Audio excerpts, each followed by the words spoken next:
Dr. Francois made me be here on the panel, but I would have been motivated in any case. I'm excited about the work that educators are doing, and I think the work that we do with our young people and what the energy we bring to our young people is absolutely the most important thing we can do to secure our freedom. I think this is a moment of great challenge, and so the way we rise to it and the way we help the people that are preparing our children to rise to that is of utmost importance.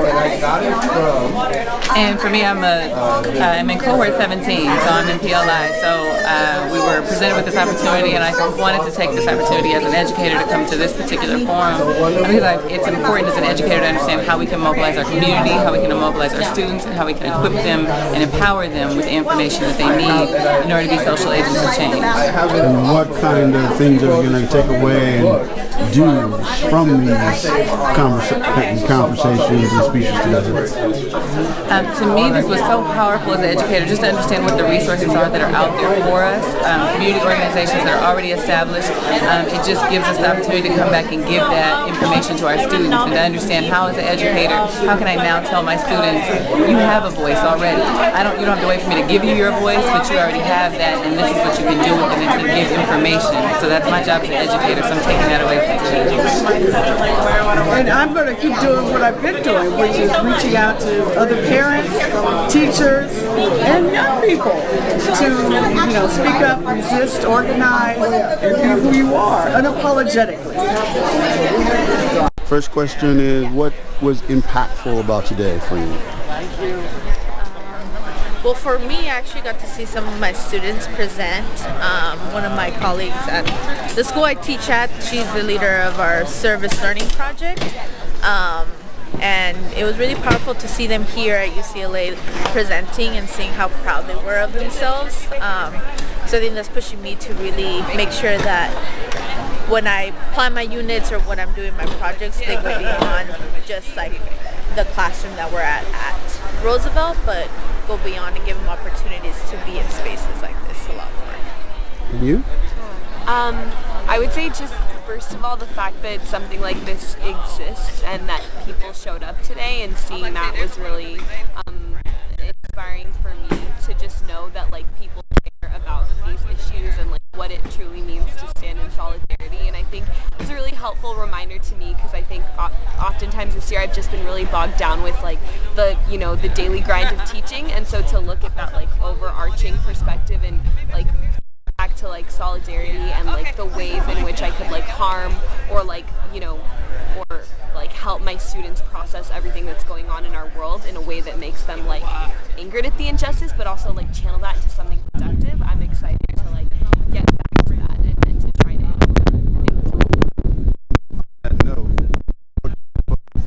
learn that you're gonna take back to the community to try to make them safe and impactful and comfortable for your students and community in general. Yeah, I'd say I'm really gonna keep pushing restorative justice practices. I want to try a different idea for like community circles where I have a student choose like a meaningful question to ask other students as a way to like have them hold each other accountable, as opposed to like me trying to hold individual students accountable. So like creating more of a community, and just really try to like even things about like climate change and like how science is viewed by our current administration, really trying to bring in elements of that into the science classroom, because we're science teachers. So learning how to like talk about science and how it's politicized and the ways we can like really address that in the classroom. I guess for me, I want to definitely try and connect more with the other teachers at my school to really try and do things a little more interdisciplinary, to really show that science and math aren't separate from social justice, which I think is an idea that kind of keeps being perpetuated in schools, because I really think that with connecting with others is really how we're going to make change happen. So I think I want to start building those connections to better support our students. Thank you. What schools are you from? I'm from Roosevelt High School, the magnet program there. From the Humanitas Academy of Art and Technology at Torres High School in East LA. All right, first question, what was impactful about today's event for you?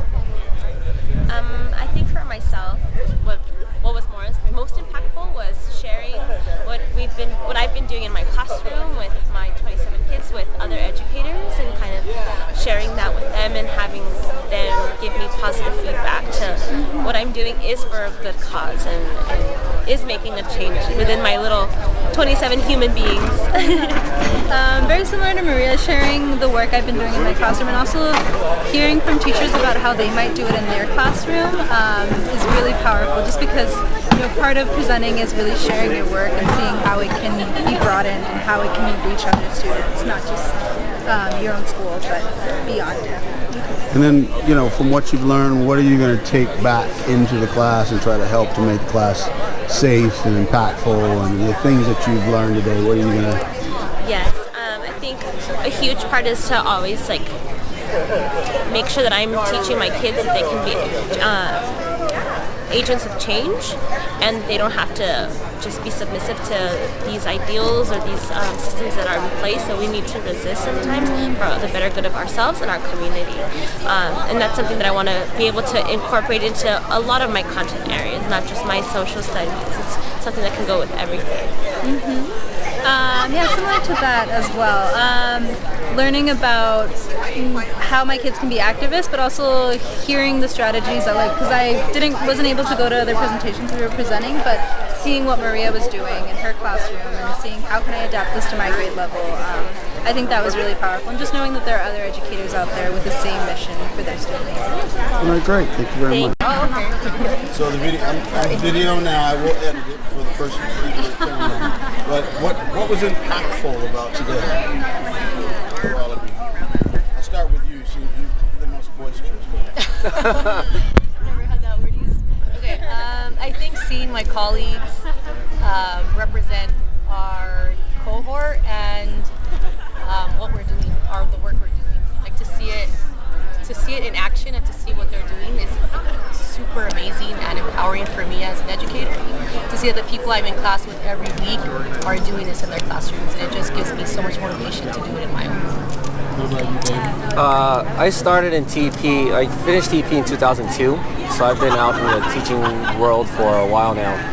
And the one thing about coming back here doing events like this is that it really re-energizes me. One of the things that my advisor told me to always do was go back and take a look at your philosophy of education and remind yourself why you're doing what you're doing. And to come here and have all of that reinforced while the world around us is kind of breaking that down is kind of refreshing and re-energizing. And healing at the same time. I'll say something. So these folks right here and students, we represent the Ethnic Studies cohort, the first ever Ethnic Studies cohort in the teacher education program. And so to be at a conference that talks about civic engagement, that's what we're constantly analyzing and reflecting on. How can we do that in our classroom space? And so kind of voicing off of what Annette was saying here is that Steve and one of our other cohort members presented on the really cool stuff that they've been doing in terms of engaging their youth.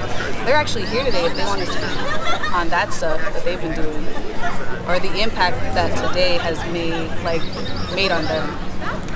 I mean, today was just an honor being alongside my peers because I'm a high school graduate, but this is college, so just give it the opportunity to speak my truth and help further develop the projects that are put in place to help people of color, and then to help them understand that they're not alone.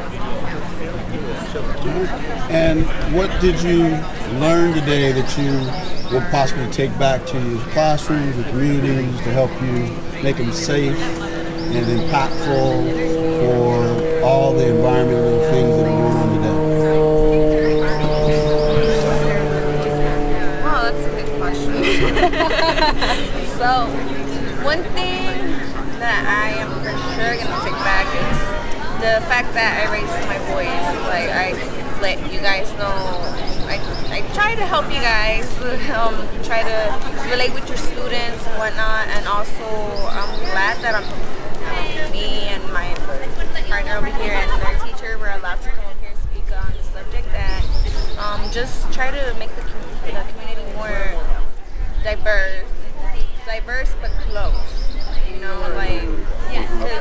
UCLA is like so many cities at once. It's Chinatown, little Bangladesh, little Ethiopia.